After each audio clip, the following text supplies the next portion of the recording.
This is Talk 8 from the book Knowing and Seeing by the Venerable Pa-Auk Sayadaw, entitled The Buddha's Wishes for His Disciples and His Teachings, talk given on Vesak Day. The Buddha relinquishes the will to live. The Buddha spent his last rains vasa at the village of Viluva. At that time there arose in him a severe affliction. On the full moon day of Asaha, a sharp and deadly back pain came upon him because of previous karma. In one of his past lives, the Bodhisattva, who was to become Shakyamuni Buddha, was a wrestler. Once he threw down an opponent and broke the opponent's back. When mature, that unwholesome karma produced its result, which was 10 months before Shakyamuni Buddha's parinibbana. The effect of that karma was so powerful that it would last until death. Such an affliction is called feeling ending at death. It ceases only when death occurs. The Buddha prevented that affliction from arising through entering arhat fruition and making a determination. First, the Buddha entered the arhat fruition attainment based on the 7 ways for materiality and 7 ways for mentality. After those vipassana practices, and just before entering the arhat fruition attainment, the Buddha determined, from today until the day of my parinibbana, may this affliction not occur. And then he entered the arhat fruition attainment. Arhat fruition attainment means that the arhat fruition consciousness with nibbana as object occurs continuously for a long time. Because the vipassana practices were strong and powerful, the arhat fruition attainment too was strong and powerful. Because of the effort of the vipassana and the effort of the fruition attainment, the affliction did not occur in the 10 months that were left until the day of the Buddha's parinibbana. But he had to enter that fruition attainment every day until then. After the vasa, the Buddha wandered from place to place and eventually reached Vesali. 3 months before Vesak full moon day, on the full moon day of February, at the Kapala Chetaya, the Buddha decided to relinquish the will to live. What does that mean?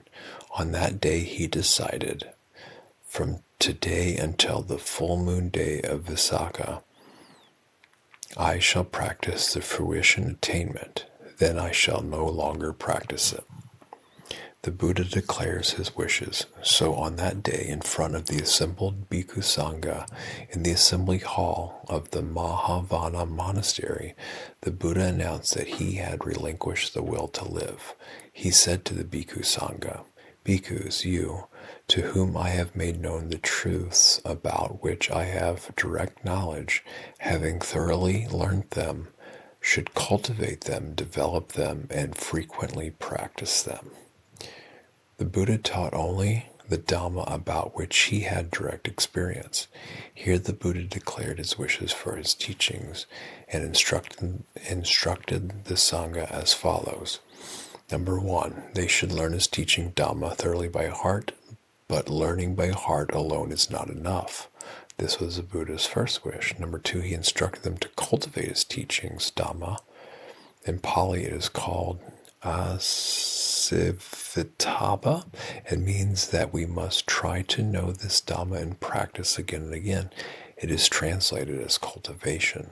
This is the Buddha's second wish. Number 3, finally he instructed them to develop the truths. When we cultivate, growth and progress are necessary. What does that mean? When we practice the Dhamma, only wholesome Dhammas must occur in our mental processes. That is, wholesome morality Dhammas, wholesome concentration Dhammas, and wholesome wisdom Dhammas. These wholesome Dhammas must occur without a break until arhatship. If a disciple of the Buddha attains arhatship, his practice is over. So a disciple of the Buddha must practice the Buddha's teaching until he attains that goal. The cultivation must be developed until arhatship. To reach arhatship, we must practice again and again. For that reason, the Buddha gave the instructions of Bahulikataba, which means we must practice frequently. This was the Buddha's third wish. These wishes occurred in the Buddha's mental processes. Why? So that the pure teaching may be established and last long. That is, to maintain the pure teaching so that it can last for a long time. Our duty as Buddhists. It is very important that every Buddhist maintains the pure teaching so that it is not lost. We must try. What should we try to do? We repeat, number one, we should try to learn the Buddha's teachings, Dhamma, thoroughly by heart. Number two, we should try to practice the Buddha's teachings so as to know them through personal experience. And number three, we should try to practice the Buddha's teachings until arhatship. These are the duties of all Buddhists. If one is a Buddhist, one must follow these three instructions. If one does not follow them, then one is a Buddhist in name only, not a real Buddhist. If one follows these three instructions thoroughly, then one is a real Buddhist. So you can today determine, number one, we will try to learn the Buddha's teachings thoroughly by heart. Number two, we will try to practice the Buddha's teachings so as to know them through personal experience. And number three, we will try to practice the Buddha's teachings until arhatship, how we may benefit the world. If we do that, it can be said that we breathe according to the Buddha's wishes. Why should we do so? For the welfare and happiness of the many, out of compassion for the world, for the welfare and happiness of devas and human beings. If we practice according to the Buddha's wishes, we will be able to give the Dhamma to future generations as an inheritance. We will be able to teach devas and human beings the following. Number one, to try to learn the Buddha's teachings thoroughly by heart. Number two, to practice the Buddha's teachings so as to know them through personal experience. And number three, to practice the Buddha's teachings until arhatship. By doing that, those devas and human beings will receive benefits and happiness in the world, up to the attainment of nibbana. But if we do not learn the teachings by heart and we do not practice those teachings, how can we teach devas and human beings to learn the teachings of the Buddha and teach them how to practice those teachings, since we have no knowledge of them? So if we wish to have strong faith in the teachings of the Buddha, we Buddhists should try to learn those teachings by heart, cultivate them in practice, and develop them until arhatship. How we may show our faith. Do you have strong enough faith in the teachings of the Buddha? It is said in the Gatakara Sutta commentary, true devotees of the triple gem can show their devotion through practice. If a man or woman cannot show devotion, we cannot say that he or she is a real devotee. If you have true faith in the Buddha's teachings, you should learn those teachings thoroughly, practice them, and not stop before attaining arhatship. These are important words of the Buddha before he passed away. If we have faith in the Buddha, we should obey these words. If we have faith in our parents, we should obey their instruction. In the same way, we should obey our Father's words. Our Father is the Buddha. What we must learn and practice. So what are those teachings? They are, number one, the 4 foundations of mindfulness, the 4 right efforts, the 4 bases of success, the 5 controlling faculties, the 5 powers, the 7 enlightenment factors, the Eightfold Noble Path. There are together 37 requisites of enlightenment. Let us discuss them briefly. In the Pali Canon, the Buddha taught the 37 requisites of enlightenment in different ways, according to the inclination of his listeners. The teachings in the Pali Canon can be reduced to just the 37 requisites of enlightenment. They are condensed. There is only the Noble Eightfold Path. If it is condensed, there are only the 3 trainings: morality, concentration, and wisdom. The basis for practice. We must first learn the training of morality practice. If we do not know the training of morality, we cannot purify our conduct. Then we must learn samatha meditation to control and concentrate our mind. If we do not know about samatha meditation, how can we cultivate concentration? If we do not practice concentration, how can we control our mind? Then we must learn how to cultivate wisdom. If we do not know the training of wisdom, how can we cultivate wisdom? So, to purify our conduct, to control our mind, and to develop our wisdom, we must first learn the Dhamma by heart. Secondly, we must cultivate it and develop it to arhatship. Therefore, in the Mahaparinibbana Sutta, the Buddha urged his disciples many times Such is morality, sila, such is concentration, samadhi, such is wisdom, panya.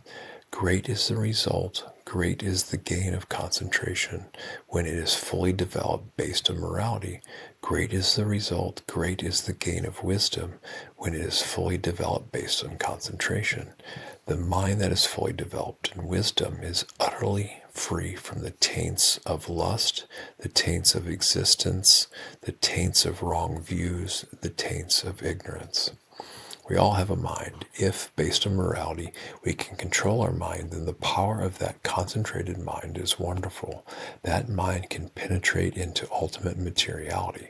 Materiality arises as rupa kalapas. They are smaller than atoms. Our body is made of those rupa kalapas.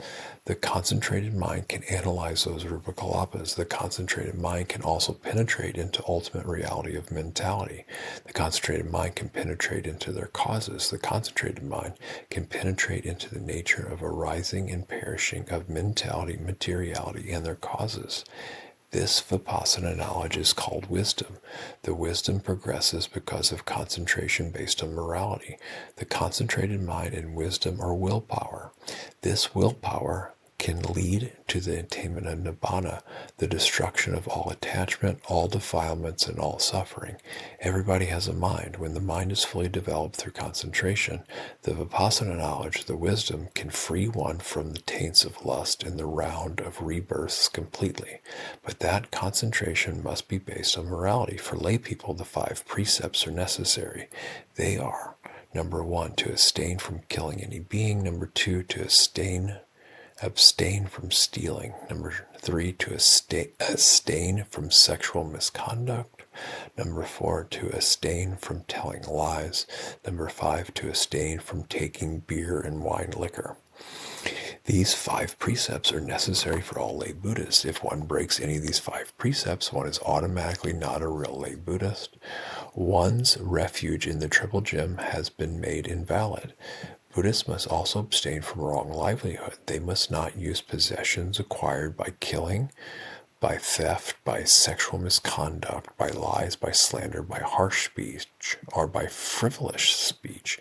They must not engage in the 5 types of wrong trade: trading in weapons, trading in humans, in animals for slaughter, in liquor and other intoxicants, or in poisons.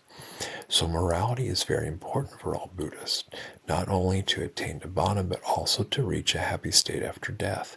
If one's conduct is not purified, it is not easy to reach a happy state after death, because at the time of death, those misdeeds usually stick to one's mind, appear in one's mind.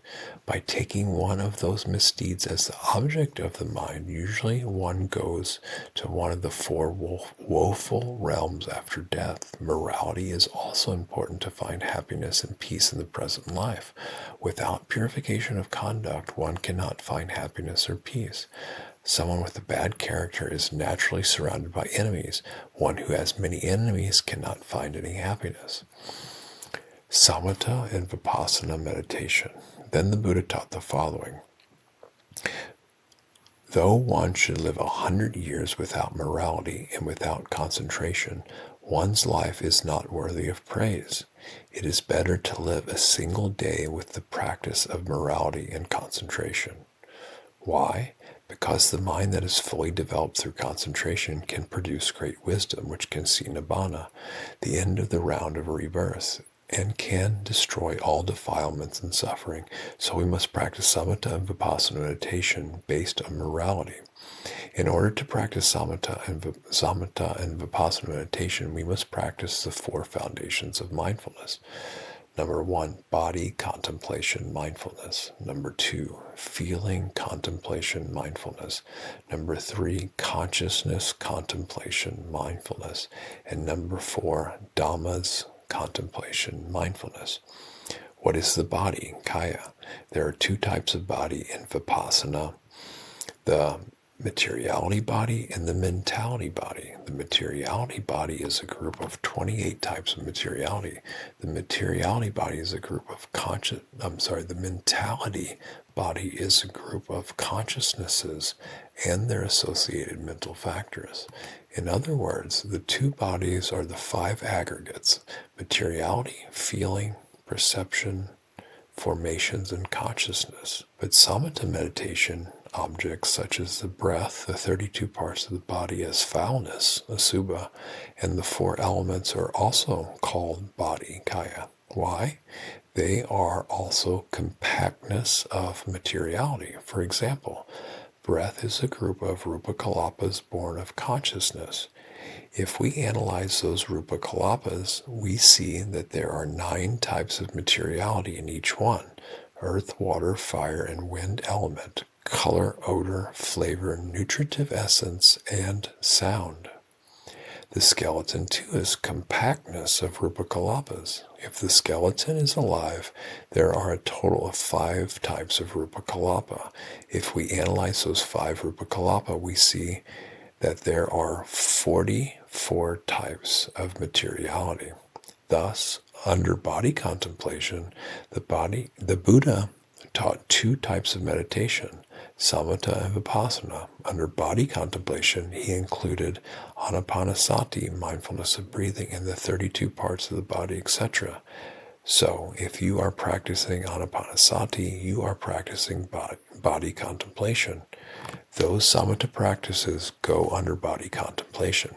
After you have succeeded in samatha practice, you change to vipassana meditation, discerning and analyzing materiality and mentality. When you practice materiality meditation, you discern the 28 types of materiality. That is also practicing body contemplation. When you practice mentality meditation, you discern feelings. That is feelings contemplation.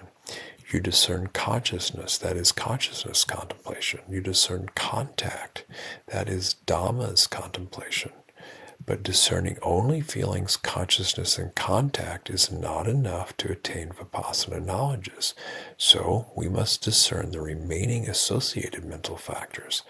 After having discerned mentality and materiality, we must discern their causes in the past, present, and future. This is cause apprehending knowledge. After the cause apprehending knowledge, when you have reached vipassana, you can emphasize either materiality, feelings, consciousnesses, or contact. Emphasize does not mean you should discern one state only. You can emphasize materiality, but you must not omit mentality. That is, you must discern feeling, consciousness, and dhammas too. You may emphasize feelings instead, but feelings alone are not enough. You must also discern their associated mental formations, their sense bases, and their objects. The 5 sense spaces and their objects are materiality. It is the same for the consciousnesses and dhammas. So here, vipassana is contemplating the impermanent suffering and non-self nature of mentality, materiality, and their causes. Those dhammas perish as soon as they arise, so they are impermanent. They are oppressed by constant arising and perishing, so they are suffering. In those dhammas there is no soul, nothing is stable, permanent, and immortal, so they are non-self.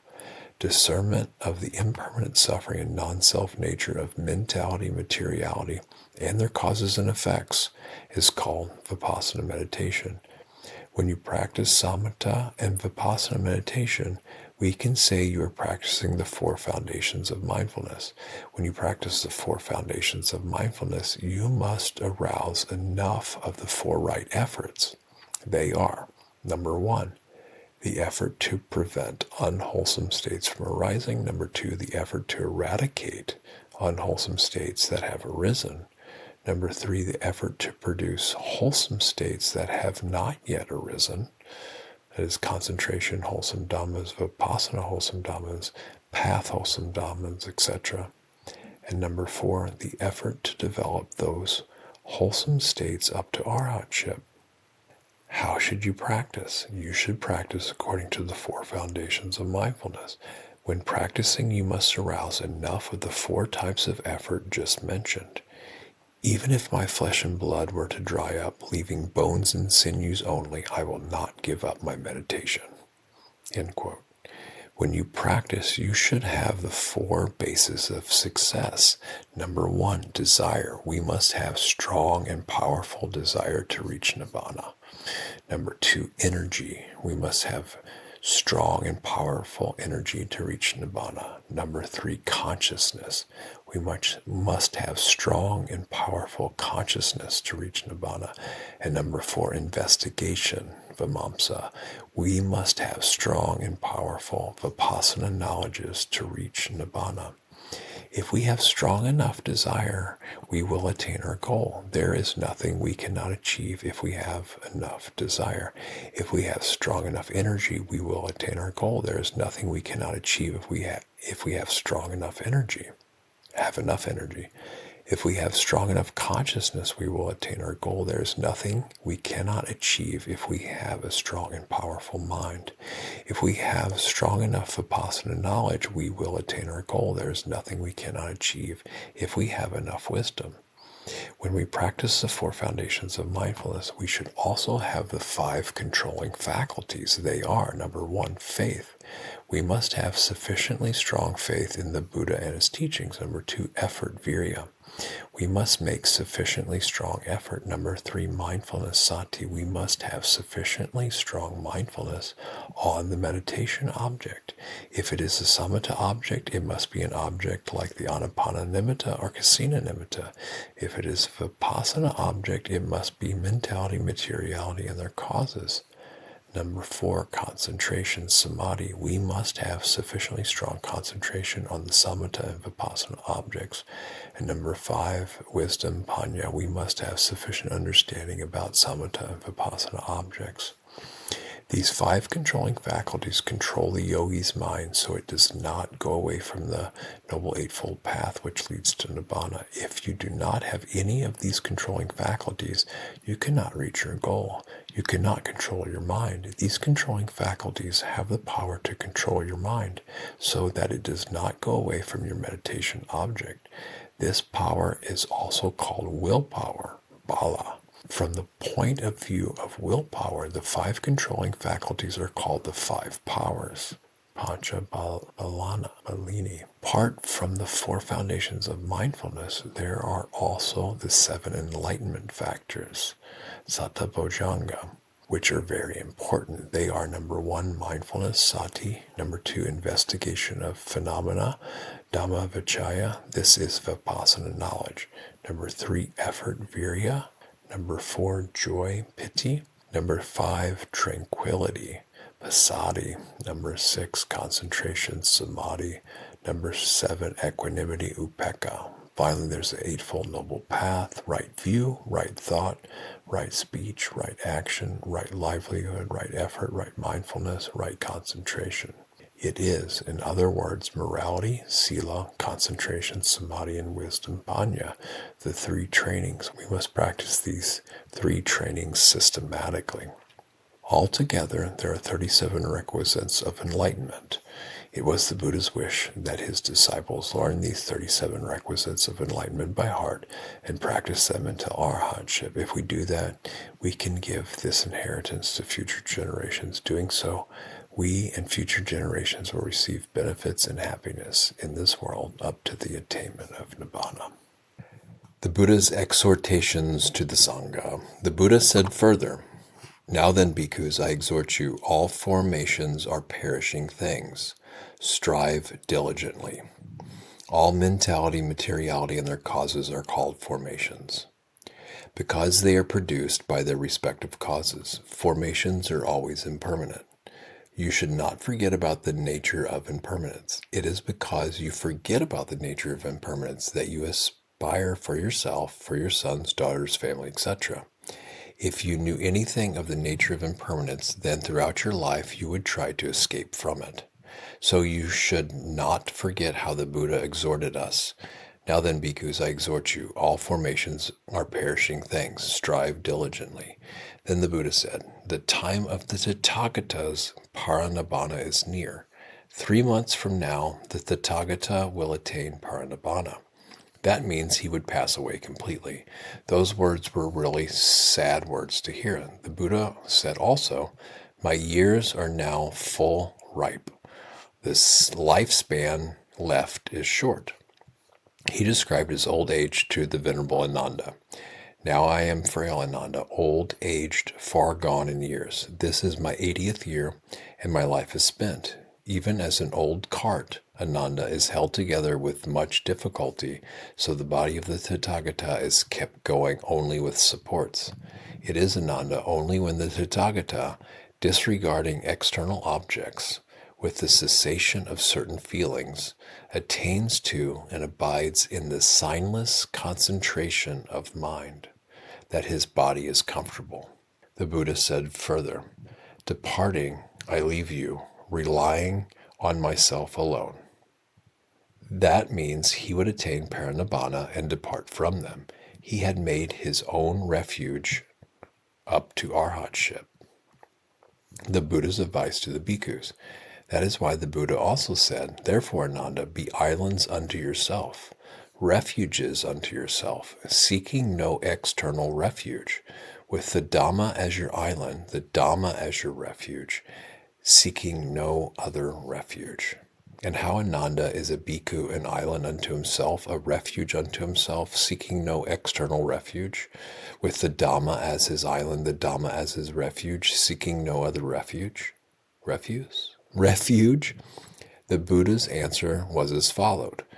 Be diligent then, O bhikkhus, be mindful and of virtue pure. With firm resolve, guard your minds. Susila hatha bhikkhave means you should try to purify your conduct, bhikkhus.